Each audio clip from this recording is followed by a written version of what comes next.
சில நேரங்களில் நம்ம எதை விட்டுவிட வேண்டுமோ அதைத்தான் நம்ம ரொம்ப கெட்டியாய் இறுக்கமாய் பிடித்து கொள்ளுகிறோம்.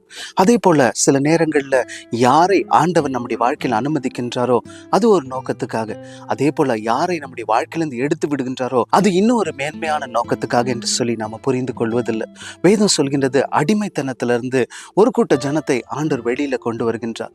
எகிப்திலிருந்து கானான் என்னும் ஒரு வாக்குத்தத்தம் பண்ணப்பட்ட, அவங்க கைகளினால் கட்டப்படாத வீடுகளுக்குள்ளாய் விதைக்காதவைகளை அறுவடை செய்யும்படி அவர்கள் போயிட்டு இருக்கும் பொழுது அவங்களுடைய வாழ்க்கையில அவங்க சாப்பிட்டதான அந்த வெள்ளரிக்காய், அந்த வெங்காயம், அந்த பழைய சாப்பாடை குறித்து அவள் யோசிச்சுட்டே இருக்கிறாங்க. ஆண்டவர் பார்க்கிற, பரலோகத்துல இருந்து மன்னாவை கொடுக்குறேன், ஒரு பெரிய ஆசீர்வாதத்தை உன் வாழ்க்கையில வைக்க போறேன், இந்த பாதை, இந்த ப்ராசஸை ஏன்பா நீ வெறுக்கிற, இதை நீ புரிந்து கொள்ளலையே என்று சொல்லி ஆண்டவருடைய இருதயம் மனஸ்தாபப்படுகின்றது.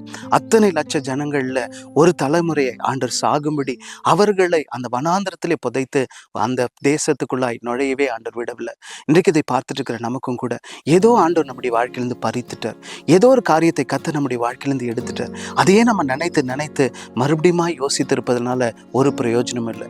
யோபு சொல்லுகின்றார், நிர்வாணியாய் என் தாயினுடைய கருவிலிருந்து வருகின்றேன், கர்த்தர் கொடுத்தார், கர்த்தர் எடுத்தார், கர்த்தருடைய பரிசுத்த நாமத்துக்கு ஸ்தோத்திரம் என்று சொல்லுகின்றார். இன்றைக்கும் கூட ஆண்டவர் கொடுத்த நல்ல நண்பர்களுக்காய் நன்றி.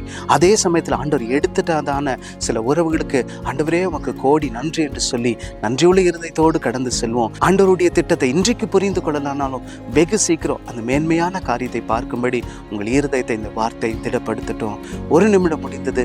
நாளை சந்திப்போம்.